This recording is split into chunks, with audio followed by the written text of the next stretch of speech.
Ya estamos listos. Esto es Los libros tienen la palabra, el podcast de la Dirección de Editorial de la Universidad Autónoma de Sinaloa. Perspectivas, ideas inspiradoras e historias de las voces que construyen el panorama científico y cultural de la actualidad. Comenzamos.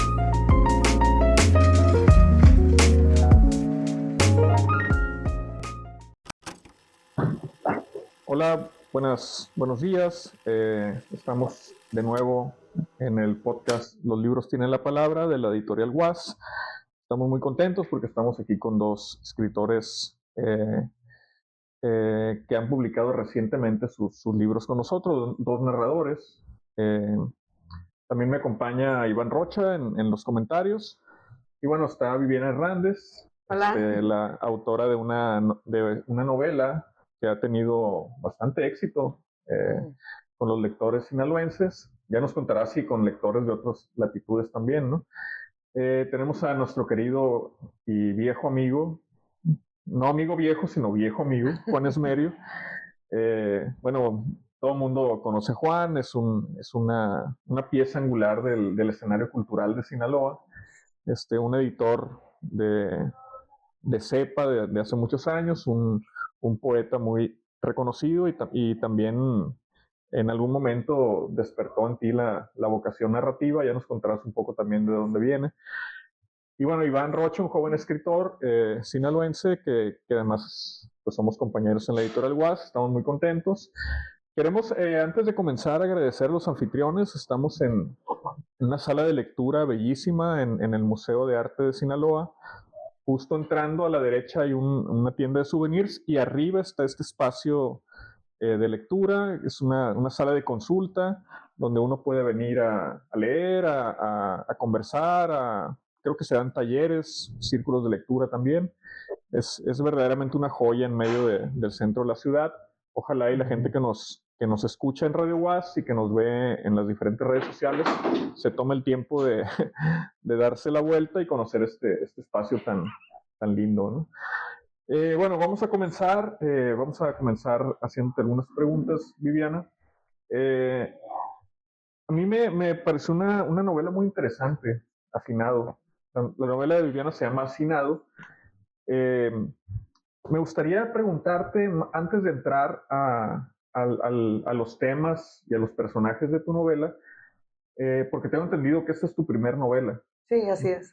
Me gustaría que nos contaras cómo es la experiencia de alguien que escribe una primera novela, porque yo imagino que debe ser una especie de, a veces como un campo de juegos, ¿no? Donde puedes experimentar, porque imagino que comenzaste escribiendo formatos más breves, ¿no? Quizás, ya nos contarás. Pero también de pronto se puede convertir en un campo de batalla, ¿no? Donde estás luchando contra tus propios límites como escritora, con aquello que quieres lograr y que a veces no se da, y que es el trabajo del lenguaje, la exploración de los personajes, ¿no? Una historia más compleja. Háblanos un poco de eso, tu experiencia como escritora de una primera novela. En esta primera novela tuve mucha ayuda. Creo que sin esa ayuda no la hubiera podido concluir, porque como tú dices, bien puedes tener ideas y escribir relatos, o se te ocurre un cuento o alguna idea que te llama la atención para ser plasmada, pero para llevarla a cabo y que se termine siendo una novela, pues hay un proceso largo. Nace de un cuento. Yo soy de Nayarit, me mudo a Culiacán, al Infonavit Barrancos. Para mí pues fue un choque muy diferente venir de un lugar del rancho donde casi los patios están con cercos y te cruzas el cerco del vecino para pedirle algo, a llegar aquí a Barrancos, donde digamos que estábamos más juntitos. Y me llamaba mucho la atención el escuchar a mis vecinos, el verlos, así como que salir de vez en cuando, pero no conocerlos. Entonces de ahí surge un cuento, no sé, que te gusta en el 2019, yo creo, 2017, por ahí, no recuerdo. Después, por cuestiones de la vida, decido pues incursionar un poquito en la literatura, en el sentido de aprender un poquito más. Ya era un hobby mío Y digo, bueno, pues hay que meternos a talleres, me empecé a involucrar en clubes de lectura. Cuando dices que surgió un cuento, en este momento todavía no te dedicabas No, a la nada más escritura, era... fue como una Sí, nada actividad más como que, placer. estaba viendo yo por la ventana, vi a este anciano salir de su casa y me nacía como plasmar. Tengo todavía muchos archivos, de hecho en mi computadora tengo escritos desde el 2010 y ahí los tengo todavía. Entonces, como que ves una escena, sueñas algo y te nace plasmarlo. Ujú. Y me meto a un taller de escritura creativa con Elmer Mendoza, que ya lo había, como que lo veía que lo anunciaban y dije, bueno, me voy a meter. Y cuando empiezo el taller dicen, bueno, pues ¿de qué va a ser tu novela? Y yo digo, pues bueno, voy a elegir el cuento que más o menos está interesante según yo, y fue el elegido. Entonces lo trabajé capítulo a capítulo con el maestro que me daba sugerencias, y a la par, creo que se refleja en la novela, estaba yendo yo a terapia. Entonces iba a terapia y me preguntaba a la terapeuta, ¿cómo vas con tu novela? Y ella le decía, pues me atoré o voy a ese capítulo. Entonces tuve mucha ayuda literariamente por el maestro Elmer, pero también emocionalmente con mi terapeuta, que ella me decía, no, pues no me decía échale ganas, no recuerdo qué me decía, pero me imagino que... La frase sí, sí, me imagino que me decía algo como de que, en este capítulo tú estás, o sea, me hacía como su interpretación psicológica ella, y eso también me ayudaba a ir comprendiendo los personajes. Entonces, por eso te digo que tuve mucha ayuda. Hay varios personajes en tu novela que toman terapia, eso me llamó la atención, Sí. ¿no? Por lo menos dos, si mal no recuerdo, Sí. van a terapia. Yo tenía la sospecha de que iban al mismo terapeuta porque lo que les decía se parecía, ¿no? Lo que les decía a Sí. ambos. Dices que tu cuento lo escribiste en 2017, 2019, que es el origen de la novela. Así es. Uno de los personajes principales de la novela uno de los personajes principales de la novela, que hay varios. En realidad casi todos son personajes principales, podemos decir, ¿no? Personajes principales de las historias que conforman la novela. Es una pareja de ancianos que llegan de un pueblo, ¿no? A vivir ahí por razones que ahorita platicaremos. Dices que lo escribiste en 2017, 2019, quiere decir que la escritura de tu novela abarcó la pandemia, ¿no? En cierto momento, ¿no? Escribo ese cuento, ponle en 2019, y entro yo al taller de escritura creativa en el 2022. Entonces, ahí lo tenía guardado en la compu. Me llevó como un año estar con la asesoría del maestro Elmer, más aparte lo que ya lo corregí ya por mi cuenta, ya leyendo a otros autores y viendo, mira, le describió de esta manera, y ya yo también tratando sobre todo en la puntuación, que era lo que en el ritmo, que era lo que me atoraba mucho. Entonces, pues sí, toda la pandemia y todavía le seguimos un año más.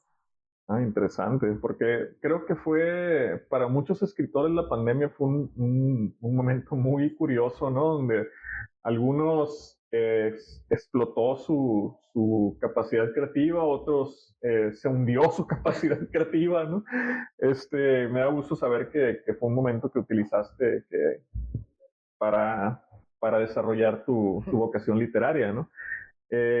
Bueno, vamos a hacer una pequeña pausa sobre Hacinado para que Iván converse un poco con Juan Esmerio, y ahorita volvemos a hablar de un poco más de tu novela. Sí, de hecho, algo que me llama la atención de los dos libros es el peso, el lugar que tiene el espacio, ¿no? El entorno. En el caso de Hacinado, pues el situado en Barrancos, todo lo que Barrancos significa y todas las historias que se desprenden de esa forma de comunidad. Y en el caso de Zarpar, pues el mar, ¿no? Pero algo que me llama mucho la atención de Zarpar es que el mar no es nada más un espacio, sino un símbolo, una imagen y también un personaje, ¿no? Un agente activo en los cuentos. Y yo quería preguntarte, Juan Esmerio, ¿cómo trabajas literariamente tú con el mar? ¿Cómo llegas a él? ¿Cómo lo abordas? ¿Hay algún autor, algún libro que te sirva como ventana hacia el mar? ¿O es un encuentro directo? algún recuerdo, alguna memoria. Hola amigos, buenas tardes, muchas gracias por la invitación. Bueno, por principio de cuentas, manifestar que estoy muy contento de ser parte del catálogo editorial. La universidad se ha posicionado en las últimas décadas como una institución de muy importante nivel, y pues pertenecer a ese catálogo me llena de orgullo, porque asimismo es un reencuentro. Mi primer libro que yo publiqué a los 24 años salió en 1989, aquí también en Huesa Editorial. Sí, efectivamente, lecturas como los escritores canónicos que hablan del océano, de las islas, de los continentes, de estos personajes que las pueblan. Está Joseph Conrad y está Robert Louis Stevenson, ¿no? Pero pues piensas en esos gigantes y dices, ¿yo qué hago, no? Entonces, pues intentas dar una respuesta en forma de un cuento a ese enigma que te planteas, ¿no? Y pues tratas de abordar a personajes que serían pues, los piratas de este milenio, ¿no? Piratas en el sentido de saquear y en el sentido que le damos todos a esa palabra, ¿no? Entonces, por eso las historias, ¿no? Uno se planta frente al malecón de Mazatlán o en el malecón de cualquier ciudad, ves en el horizonte un barco e imaginas las vidas y las historias que se suceden ahí. Como espectador, pues romantizas, ¿no? Qué padre estar en un barco en este momento allá. Pero no sabes de los infiernos que se viven ahí o de los paraísos, ¿no? Claro. Entonces, por eso es que se me ocurre a mí escribir esta historia de Zarpar, compaginándolo con un recuerdo muy fuerte de mi adolescencia, concretamente segundo año de secundaria, donde un grupo de amigos decide ir a ver a un submarino en Mazatlán, un submarino que ha atracado allá. Esto es relativamente común en el puerto y también es asimismo familiar que la propia tripulación te permita hacer un paseo ahí a bordo de estos barcos, ¿no? Pero como se trataba de un submarino que entraña ya la palabra espía, ¿no? Pues no nos dejaron entrar, no nos dejaron de ver el famoso submarino, y un amigo muy ocurrente dijo, vamos a verlo desde el faro. Pues nos subimos y nos asomamos y lo único que vimos fue como un resplandor, ¿no? Entonces yo quise rescatar como ese recuerdo, ¿no? Y fue un leitmotiv muy fuerte al momento de yo sentarme a escribir esta historia, pero también un poco así que, bueno, pues uno se sirve un filete y no se plantea la vida ni del vaquero, ni de la vaca, ni del pastor, etcétera, ¿no? Igual te abres una lata de atún y en todo piensas menos en estas personas que se dedican a la pesca, el atún, lo que se vive a bordo de un atunero. Son viajes de 3 meses, imagínense, más de una docena de hombres en soledad 3 meses, en Hawái, en el Pacífico Sur, en Chile. Entonces, pues yo quise compartir esta historia muy tropical. Ok. Y otra cosa que me llamó la atención y me gustó bastante es, le comentaba ahora a Paul, veníamos charlando de eso, el pulso de la escritura, ¿no? Hay un ritmo, hay un fraseo que para mí tiene un enorme aliento poético. ¿Tú consideras que en Zarpar se da ese encuentro entre narrativa y poesía? Porque a mi parecer como lector está muy presente ese acercamiento al lenguaje poético. Sí, efectivamente yo empecé escribiendo poesía, empecé publicando poesía, pero si leemos mi primer libro, notaremos que también hay como historias ahí bosquejadas, unas de plano contadas. Y Pues yo migré de la poesía a la narrativa, fue una transición que me llevó muchos años dar, y el primer fruto de esa transición fue una novela que se llama Patas Saladas, donde se nota mucho lo poetoso, ¿no? Ya de libros posteriores yo traté de desmarcarme un poco de eso, pero los lectores, incluso editores, me dicen, oye, tú eres poeta, ¿verdad? Sin que necesariamente sea como un tema en el cuento, en la novela. Sin que sea un insulto, ¿no? Sí, además, ¿no? Sí, entonces siempre está esa función, como la respiración de la prosa, y claro, dejar caer ahí un adjetivo poético, una imagen, un encuentro, algo de significativo tiene que haber ahí, ¿no? Claro, sí, y eso como decías ahorita, ¿no? Lejos de ser algo que, digamos, contamine la narración, al contrario, le da una cadencia, le da aporta a la atmósfera, y bueno, se compagina muy bien con la imagen del mar, ¿no? Que el mar, pues es eso, movimiento, es ritmo, exactamente. Entonces, pues es bastante interesante. No sé, Paul, si quieras. Bueno, esta pregunta que hiciste me parece una pregunta gozne, ¿no? Para compartir con Viviana también algunas inquietudes. Pero yo quería señalar algo que venimos platicando también, de que yo le decía a Iván que está la mirada del poeta, ¿no? En donde las descripciones, con una maestría narrativa muy tangible, de pronto aparece una frase que es la mirada del poeta, ¿no? No necesariamente la mirada del narrador, sino es un narrador de pronto posesionado por un ojo poético, ¿no? Claro. Una mirada poética. Y eso creo que enriquece mucho a tus cuentos, porque lo haces de manera muy mesurada, además, ¿no? No se desborda, ¿no? No eres un poeta que escribe narrativa, sino eres un narrador que es paralelamente un poeta, y eso creo que es muy interesante, ¿no? Es un equilibrio, me imagino, muy difícil de lograr, ¿no? Y bueno, Viviana, yo quería preguntarte, hablando un poco de este comentario de Juan de que comenzó escribiendo poesía, yo noté en tu libro una riqueza muy interesante de referentes, ¿no? Por ejemplo, aparece mucho la cultura oriental, ¿no? Por ahí hay un personaje que se encuentra con esta viejita que está extraviada, esta viejita con Alzheimer que está extraviada, y que la señora está en la calle, aparece una muchacha esperando el camión y trae una playera de Mi Vecino Totoro, ¿no? ¿Sí entendiste la referencia? Claro, soy fan. Okay. Y luego el camión que llega con los ojos de gato, dije, mira qué bonito, ¿no?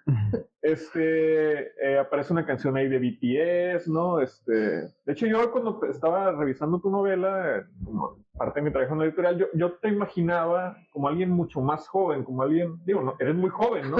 Pero yo imaginaba a alguien de 21, 22 años, ¿no? Porque creo que las chicas y los chicos también muy jóvenes están como muy empapados, ¿no? Tienes como esta mirada también de alguien muy joven. Aparece mucho más joven de lo que eres, ¿no? Aparece también la poesía de manera muy tangible. De pronto aparece en poemas de Pessoa, de Miguel Hernández. Y siento que también tu narrativa tiene esta aparición saludable del tono poético en varios momentos, ¿no? ¿Qué nos puedes decir de esto? ¿Cuáles son tus influencias como lectora? Cuando estabas escribiendo una novela, ¿qué estabas leyendo? ¿De dónde estabas bebiendo? Y que quizás terminó en la novela de alguna forma, ¿no? Transmutado, por supuesto, ¿no? Sí, pues como te comentaba, pues fue una novela de pandemia. Y precisamente en ese momento, quizás por el encierro, estaba leyendo mucha poesía. A lo mejor la poesía pues crea estas imágenes y sensaciones y nos transporta. Ahorita te estaban comentando los cuentos de Juan, me estaba imaginando el mar y me estaba imaginando el destello del submarino. Entonces yo creo que por eso sí estaba leyendo poesía mucho, y pues plasmé en la novela los dos poetas que más me gustaron de esa época. Después leí mucho Whitman, recuerdo, pero ya no lo puse, que fue a Pessoa con todo ese existencialismo que tiene, muy, muy maravilloso como lo plasma, y Miguel Hernández, la crudeza que tiene. Pero en ese fragmento que puse me habló mucho de comunidad. Y en cuanto al oriental, pues soy una persona que creció en los 90 viendo el Canal 5 del TV Azteca, entonces, que fue la introducción de la programación nipona aquí a México, porque era más barata, recuerdo. Entonces ya después vi así como documentales de que para las televisoras mexicanas era más barato traer contenido japonés que pagar el anglosajón. Entonces por eso a toda esta generación crecimos y pues lo fui perpetuando. Y en cuanto a las referencias como más actuales, soy maestra de secundaria, entonces siempre el estar trabajando con gente más joven que tú te está refrescando, y todas estas influencias. De hecho, pues un personaje, Ania, está inspirado en una alumna que tuve, que de hecho cuando estaba escribiendo, que regresamos después de clases en línea, le dije, hey, voy a tomar tu nombre, ¿no? Para una, pero no eres tú. Y luego me dice, está bien, no. Y ni la he contactado, o sea, no le he dicho, oye, sí lo tomé, sí. Estaría bonito. Sí, sí, y la tengo en Instagram, pero no lo he hecho. Bueno, Ania, aquí te estás enterando, pronto Ania. te llegará la novela donde aparece tu nombre. Que la verdad es un personaje muy interesante, el de esta chica. Creo que es uno de los personajes más entrañables de la novela, ¿no? Muy bien logrado, muy bien trazado, esta relación con la madre. Es como muy, sobre todo los que tenemos hijos adolescentes, nos reflejamos ahí muy bien, ¿no? Vamos a hacer una breve pausa para la gente que nos escucha en Radio UAS, una pausa de identificación. Le agradecemos de nuevo a nuestros anfitriones en el Museo de Arte de Sinaloa, y les invitamos a que nos sigan en nuestras redes sociales. Estamos en todas como Editorial UAS, y también que sigan, por supuesto, a nuestros colaboradores de Radio UAS. Pues volvemos en un minuto.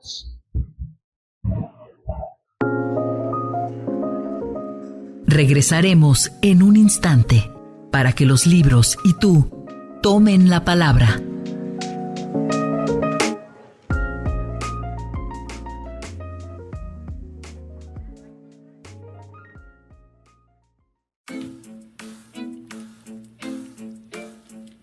Desde Culiacán, Sinaloa, entre calles que proyectan tradición y futuro, renace la voz de una radio que escucha, que comparte, que acompaña.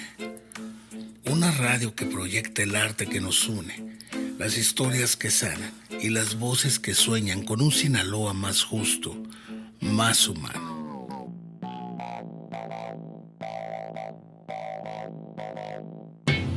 Transmitiendo en 1150 AM y 96.1 FM en Culiacán, 102.9 FM en Los Mochis y 101.9 FM en Mazatlán.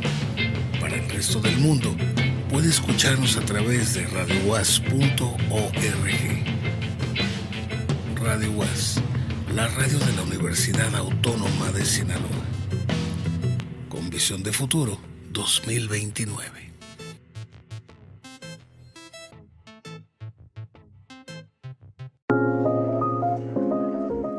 Regresaremos en un instante para que los libros y tú tomen la palabra.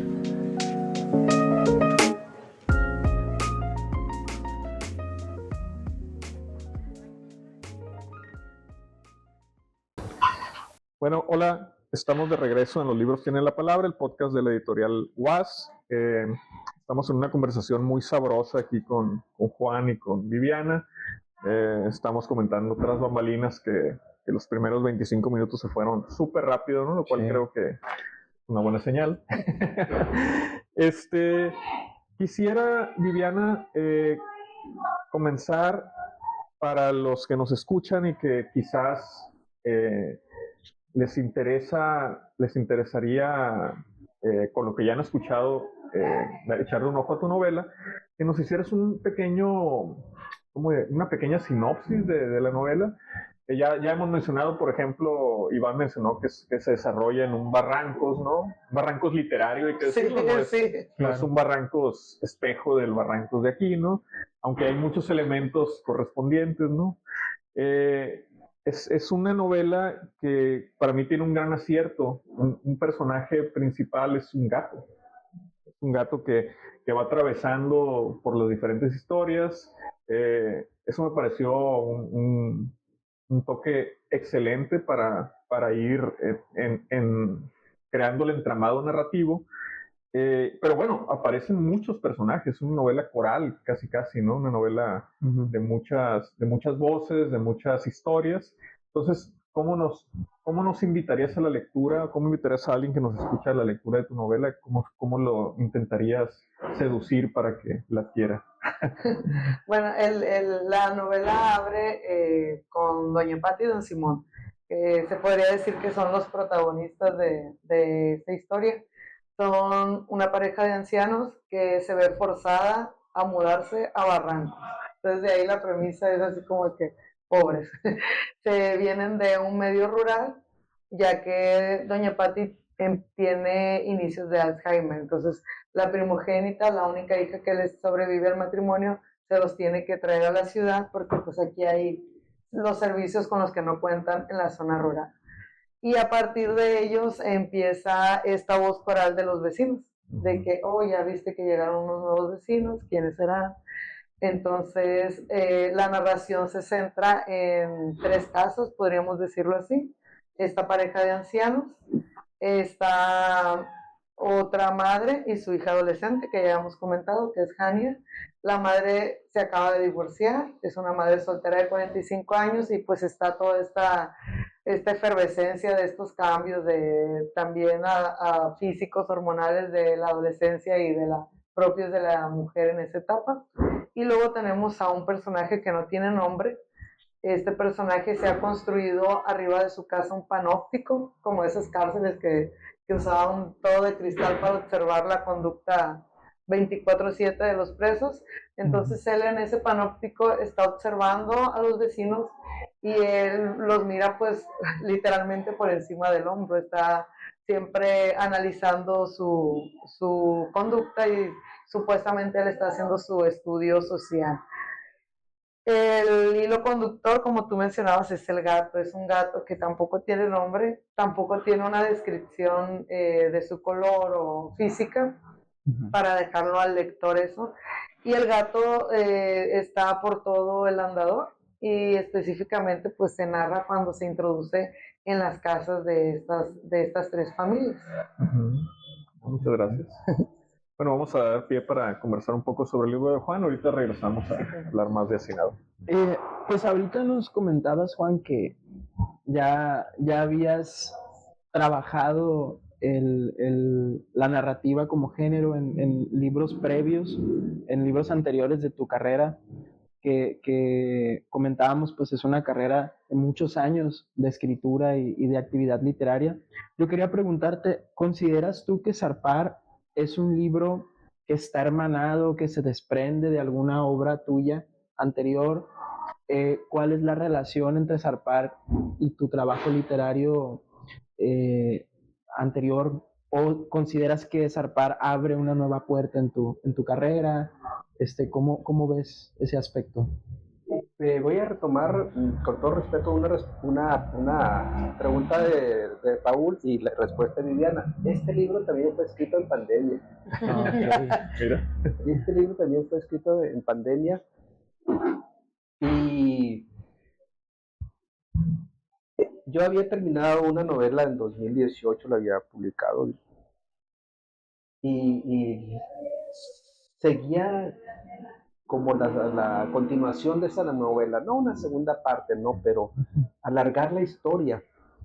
Sin embargo, hacer eso me significaba un esfuerzo de información que, si bien lo tenía, como que no tenía el ánimo de emprender una novela. Esos ruidos es porque están montando una exposición acá arriba. Porque este lugar tiene fama, sabrán ustedes, en su calidad de haber sido cárcel durante mucho tiempo, de que se aparecen aquí personas y arrastran cadenas, ¿verdad, Cintia? Te mueven el escritorio, te quitan el lápiz, etcétera. Pero no, pero esto es más humano, terrenal y corpóreo, estar montando exposición. Entonces, fue así como, bueno, todavía no me puedo sentar a escribir esa novela. Voy a mantenerme activo escribiendo una serie de cuentos que, como se dice comúnmente, yo traía en la cabeza, ¿no? Y cuando un escritor dice yo lo traía en la cabeza, es que era una imagen, una frase, el nombre de un personaje, cualquier detalle que pueda para detonar una historia, ¿no? Entonces me puse a escribir, pero también con el ánimo esto de los espacios, algo que es muy bien visto y estudiado por Mariel Iribe en ese sentido es la espacialidad geográfica. Ajá. Y yo quise escribir cuentos, quizá por ese encierro que vivimos, no el de Mar en absoluta libertad, otro cuento que se llama Bichos sin metralla, que yo ubico en Europa, concretamente en Bélgica, en Praga, y una historia que se queda intermedia entre lo que sería Culiacán y Mazatlán, aunque no se llega a mencionar el nombre de ninguna de las dos ciudades. Yo quería varar a unos personajes míos ahí, ¿no? Yo tengo 35 años, o tal vez más, yendo y viniendo entre Culiacán y Mazatlán. Dije, bueno, yo quiero los personajes que se conduzcan en carro, por carretera, y que vivan un par de aventuras, ¿no? Y otra de las historias está ubicada en Baja California. Entonces quise así como darle esta multiplicidad geográfica para no limitarme únicamente a nuestra ciudad. Hay otro cuento, perdón, que está en la sierra, ¿no? El del soldado, ¿no? Sí. Se situó en la sierra. Sí, exactamente. Uh-huh. Qué buen comentario. Ese cuento surgió de una nota en el periódico. Yo leí una nota en el periódico donde hablaban de un militar que le habían encontrado dinero cosido a su casaca militar, ¿no? El título del cuento se llama Es el destino de una guerrera. Ajá. Entonces, pues es el periodismo, dicho sin desdén, pero pues nomás te decían eso. Entonces, a partir de ahí yo me imaginé pues a una persona angustiada que contaba con una noche para descoser su camisa, guardar ahí los billetes y volverla a coser, ¿no? Pero no solamente esta angustia, sino todos los recuerdos que eso le afloraba, ¿no? Uh-huh. Porque en el cuento se insinúa que él vivió en los valles agrícolas del Sinaloa porque él era del sureste, sus padres eran migrantes que habían venido a la cosecha del tomate o cualquier otra hortaliza, ¿no? Y cómo a él le pesaba mucho el recuerdo y la presencia de una abuela que era hilandera en el sureste, ¿no? Entonces, todos estos elementos, pero yo me imaginaba la angustia, ¿no?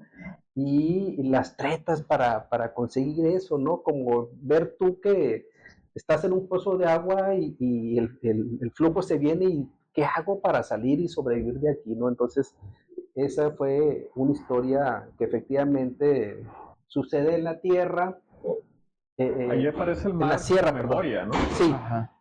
Como un recuerdo, más que como una presencia, ¿no? Exacto, porque como ellos son migrantes y la migración en algunas variantes es temporal, entonces ellos venían al Valle Agrícola de Nabolato de Culiacán, pero luego hacían maletas, que era un costal harinero, y se iban al Valle de San Quintín, en Baja California. Entonces esa transhumancia está ahí anotada, ¿no? Entonces quise así como desde distintos ángulos, desde distintos espacios geográficos contar esas historias, pero con un gran peso, ¿no? Un gran peso en la historia presente de Culiacán y en su historia pasada. porque todo el mundo oímos hablar del Coloso, el barrio del Coloso, el Coloso, la tortillería del Coloso, la fábrica de velas del Coloso, pero se ha perdido absolutamente el significado. Ese lugar era una fábrica, se llamaba Fábrica de Hilados y Textiles El Coloso de Rodas, de unos empresarios. Incluso tenían un carrito, ¿no? Con el logotipo de la fábrica y todo ahí estacionado afuera. Es que yo vivo ahí en... Sí. Hay un camión, ¿no? Sí, no sé si sí, el Coloso, todo. Hay una ruta.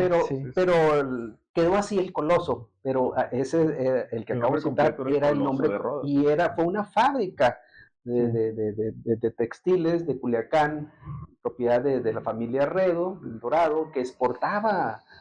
Tengo entendido que llegó a exportar hasta mezclilla de muy buena calidad con la que se hicieron pantalones en San Francisco, ¿no? Entonces, hay unas fotos ahí en la colección de don Miguel Tamayo que Marisa López publicó en un libro, donde está la fábrica reducida a ruinas porque en la revolución la incendió. No se sabe quién, dicen que Iturbe, algunos de los generales sinaloenses, ¿no? Y pues sí, era un edificio como imponente, ¿no? Un edificio imponente, majestuoso.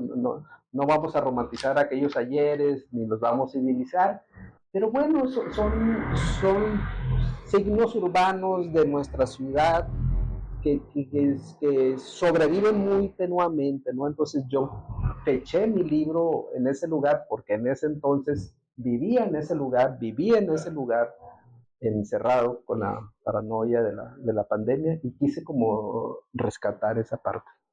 Ok, pues éramos prácticamente vecinos. Entonces yo vivo en Las Rosales, pero del otro lado, atrás del Coloso de Ángel Flores. De atrás del Ángel Flores, pues sobre Las Rosales. Ajá. Entonces sí me tocaba escuchar todas las historias de la fábrica, y mis abuelos contaban muchas historias y muchos relatos sobre ese espacio, de esa franja de la ciudad. Pues yo quisiera hacer un comentario, Paul, no sé si haya chance para Viviana. Sí, claro. Estábamos comentando que una de las cosas que vienen en camino en la editorial UAS, pues es la producción de esta colección de cuentos y de obra de autores, la colección por dos. Bueno, ya se presentó hace un par de días en Mocorito. Bueno, en Recoveco se presentó la colección por dos. Salieron creo que 5 ejemplares, 5 autores que son narradores sinaloenses, que en cada librito electrónico saldrán 2 cuentos de cada uno, ¿no? Ajá. Está Elmer Mendoza, está César López Cuadras, está Miguel Tapia, creo. Genei Beltrán, muy buena calidad. Y viene en camino. Exacto. Otra nómina de autores un poco más joven. Claro, y entre ellos pues está Viviana. Yo te quería preguntar, en algún momento de tu carrera, de tu carrera como escritora, ¿tienes el plan o la idea, el proyecto de asomarte nuevamente al cuento, o piensas permanecer en la novela, o jugar un poco con ambos géneros? ¿Cómo proyectas tu producción hacia adelante? Quizás nos puedes decir si escribes poesía también, ¿no? ¿También? No tengo esa maravillosa vida. Tengo muchos cuentos escritos, así te digo, desde el 2010. Es una cosa.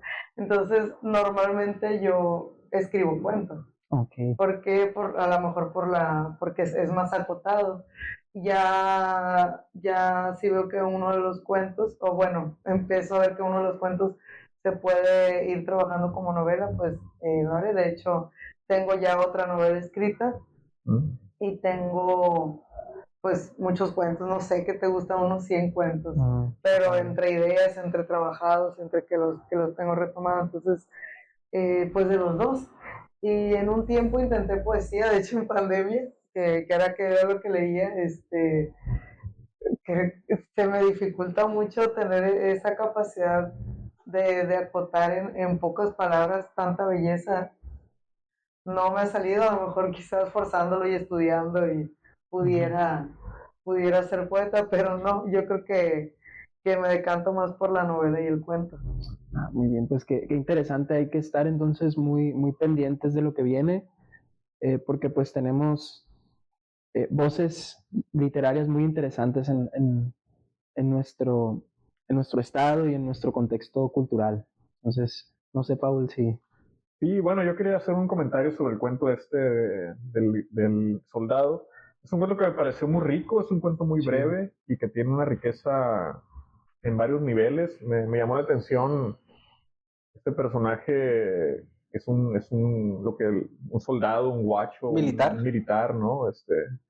Sin desprecio, ¿no? Digo la palabra guacho porque es una palabra de uso común, ¿no? Que está cosiendo, ¿no? Es Primero, una imagen primero extraña, ¿no? descosiendo. Descose y luego cose, ¿no? Es como difícil imaginarse en esta labor doméstica, ¿no? En esta labor de sutileza, de finura de movimiento, a alguien que usualmente vemos nos imaginamos en escenarios mucho más rudos, ¿no? Este personaje que está a punto de traicionar a sus compañeros, ¿no? De convertirse en un delincuente y que está soñando con una posible vida que pudo elegir en algún momento, ¿no? De dedicarse a ser una especie de sastre, ¿no? Como la abuela, ¿no? Uh-huh. Es un cuento muy rico, quería felicitarte por él y en general por el libro, ¿no? Es un libro que me parece muy, muy, muy padre, muy, muy agradable de leer, muy, muy ágil, ¿no? Hay el cuento de los que vienen de regreso de Culiacán y que van de rumbo a Mazatlán, que me pareció muy divertida la antimoraleja, ¿no?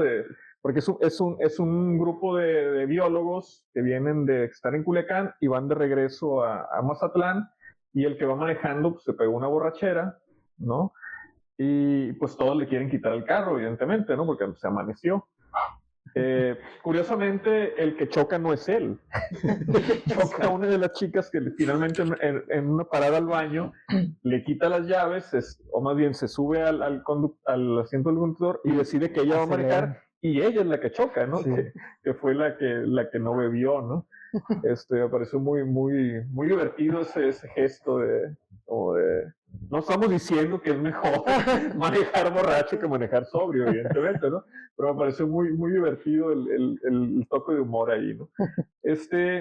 Volviendo a Hacinado, te decía que me pareció un gesto muy interesante en cuanto a la estructura, el recurso del gato, ¿no? Que va recorriendo por la colonia y va tocando las historias, ¿no? Y interactuando con los personajes. Y hay otro gesto también estructural que me gustó mucho, porque creo que la novela corría, no sé, nos dirás si estás de acuerdo o no, o si fue algo más intuitivo. La novela corría el peligro de volverse un poco, de ahogarse en el escenario de la colonia, ¿no? Es decir, que se volviera un poco redundante, volver una y otra vez a los mismos personajes, a las mismas historias en el mismo escenario. Pero de pronto la señora con Alzheimer se pierde, es decir, se sale de su casa y ya no puede volver. Y este personaje, que es muy interesante además cómo lo logras, porque es un personaje que no sabe dónde está, que no conoce la ciudad, que además está perdiendo la memoria, ¿no? Entonces no sabe ni siquiera dónde regresar, no recuerda claramente su propia historia, a las personas importantes de su vida las recuerda vagamente. Y este personaje nos sirve como una especie de Virgilio que va atravesando la ciudad, ¿no? Y que nos permite, y te permite a ti como narradora también, explorar escenarios diferentes, ¿no? De la colonia, ¿no? Uh-huh. El personaje de pronto se sube a un camión después de encontrarse con la chica de la playera de Totoro, ¿no? Se baja en una funeraria porque el chofer le pregunta que sea dónde va y ella le contesta Miguel, ¿no? Quiero ir al funeral de Miguel, algo así. Y el chofer dice, a la funeraria San Miguel, ¿no? Y ya, la baja ahí, se queda un tiempo ahí y luego empieza a recorrer otros espacios de la ciudad. Esto me pareció muy, muy, muy atinado. Cuéntanos estas soluciones, ¿cómo las fuiste encontrando Creo que eso fue intuitivo y responde precisamente a mi propia experiencia de llegar aquí a Culiacán y recuerdo yo me vine sola, sin mi esposo y sin mis hijos, y pues en la tarde no tenía nada que hacer, entonces me subí a los camiones y me iba a explorar. Entonces un tiempo estuve en la Plaza Rosales, no, en la Plaza de la Catedral hacían unas lecturas. Me acuerdo que nada más, casi nadie iba. Pues ahí estaba yo diario en esa lectura, porque no tenía mucho que hacer. Entonces sí agarré mucha ruta de camión y sí fui explorando. Me llamó mucho la atención. Agarraste barrio. Sí, agarré barrio. Y recuerdo que de mis primeras impresiones fue la zona de las funerarias. Se me hacía curioso que en Culiacán hubiera como una zona de funerarias. Y de hecho, debo confesar, sí fui a varios sí, a varios funerales, ¿no? Me sentaba y tomaba café, no tenía nada que hacer.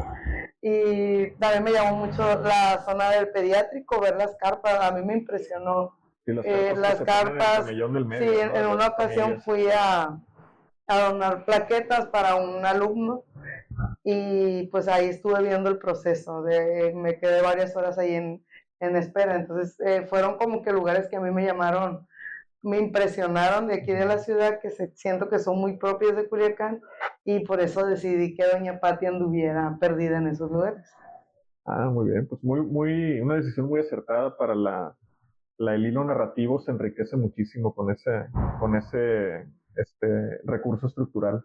No, y que además es un recurso, vaya, este personaje que comentas, Paul, del libro, es un recurso que además tiene una carga de mucho significado, pues este tema de la migración, la importancia de la memoria, bueno, y los dilemas de la memoria cuando uno migra, ¿no? Están presentes en ese personaje particular, ¿no? Entonces eso le da una carga al libro muy, muy importante. Y bueno, yo quisiera preguntarte, Juan, es un libro breve, son cuentos breves. ¿Cómo lo construiste? ¿Cuánto tiempo te tomó construirlo? ¿Cómo los textos ya los tenías y los fuiste compilando? ¿Los ibas escribiendo? Comentabas que lo empezaste en la pandemia. ¿Cómo fue el proceso de construcción del libro? Bueno, agradezco mucho las palabras de Paul, las tuyas mismas, y estar aquí con Viviana compartiendo en esta entrevista. Todas las escribí en pandemia porque ya ves que 3 meses estuvimos en encierro. Y todos los cuentos los escribí en pandemia. Claro, el año siguiente y el año siguiente les di un retoque y entonces seguí retocando. Pero básicamente la escritura se dio ahí en ese tiempo. Y de pronto es un poco así como azaroso. Ya ves que hay escritores que dicen, no, yo soy escritor que no tiene mapa, pero tengo brújula, ¿no? Ajá. Y yo soy como esta, me afiliaría a esa serie de escritores que, bueno, te pones a escribir, y bueno, y si ya terminé un cuento de esta naturaleza, pues voy a complementarlo con otro, ya que lo tienes de conjunto, pues logras así como tratar de darle una unidad estilística y narrativa, ¿no? Pero siempre es como una parte de angustia, de voy a poder terminar el libro de cuentos, porque pues sí, ya me salió uno, ya me salió otro, ya me salió otro. Uh-huh. Pero llega un momento en que, bueno, se hace la luz y pues, si dices, sí, puedo considerarlo cerrado. Y curiosamente, fíjate, Iván, que yo lo cerré ahí en ese número, incluso contemplé la posibilidad de incorporar ahí un cuento que yo había publicado en una antología, ajá, pero por respetar la unidad estilística lo dejé en ese número de cuentos. Muy bien. Yo quisiera preguntarte también una pregunta similar a la que le planteaba hace un momento a Viviana. ¿Qué estás escribiendo ahorita? ¿Qué proyectas en tu carrera como escritor hacia adelante? ¿Piensas regresar a la poesía? ¿Estás con alguna novela? ¿Cuentos? ¿Qué es lo que estás haciendo ahora? Estoy escribiendo narrativa. Estoy escribiendo publiqué una novela cosa muy extraña, se alinearon los planetas, y la novela que se llama Opio y Odio, sobre la persecución contra los chinos en Sonora y Sinaloa en el siglo XX, salió con semanas de diferencia este libro. O sea, tuve dos libros en un mes, ¿no? Pero claro, habían sido escritos en tiempos distintos. Entonces, pues estoy con esa misma secuencia de querer completar como esa visión panorámica de lo que ese episodio ignominioso significó en la historia de Sinaloa y Sonora, en general en el noroeste del país, y quiero concluir esa parte. A mí me tienta mucho la historia, he editado libros de historia, encuentro la historia de Sinaloa muy rica, ¿no? Y como decía Saramago, bueno, ¿cómo meto la historia a la novela? Y son los esfuerzos que yo estoy haciendo desde la ficción ahora mismo. Es muy interesante. Hay que estar al pendiente, ¿no? De lo que venga. Sí, claro, estaremos muy al pendiente de su trabajo. También Viviana, es muy impresionante lo que nos cuentas de que tiene 100 cuentos inéditos, ¿no? Sí. Una escritora muy prolífica, muy No, además le salió una novela a la primera. Una buena primera novela. Es algo muy raro, ¿no? Sí, es. Usualmente las primeras novelas uno quisiera, me imagino, ¿no? Como los primeros libros de poemas también, ¿no? Que jamás salieran a la luz, ¿no?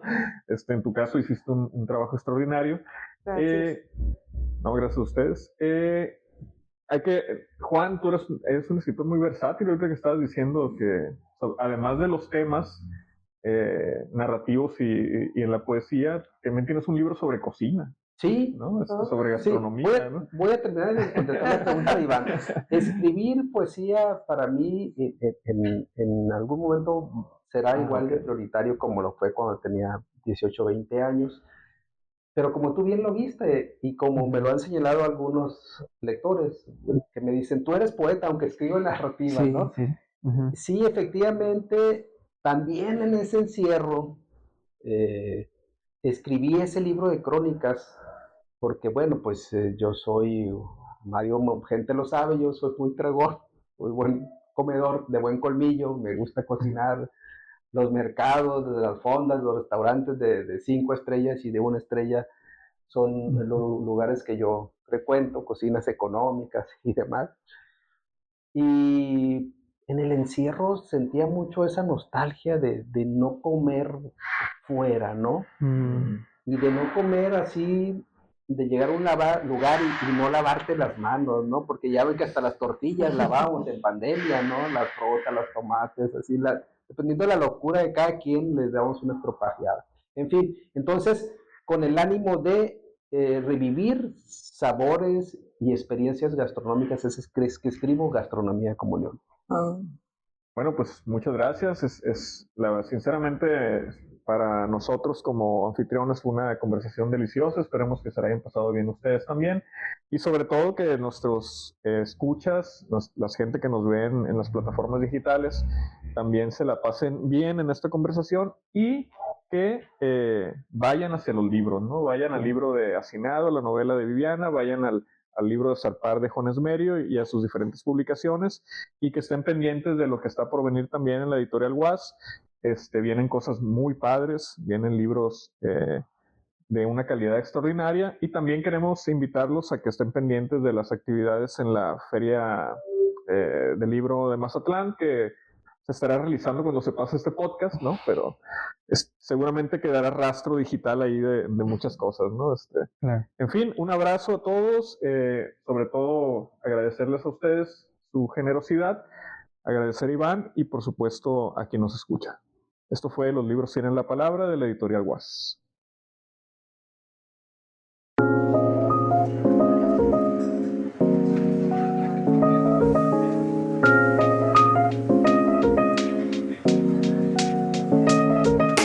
Gracias por habernos acompañado en Los Libros Tienen la Palabra, el podcast de la Dirección de Editorial de la Universidad Autónoma de Sinaloa.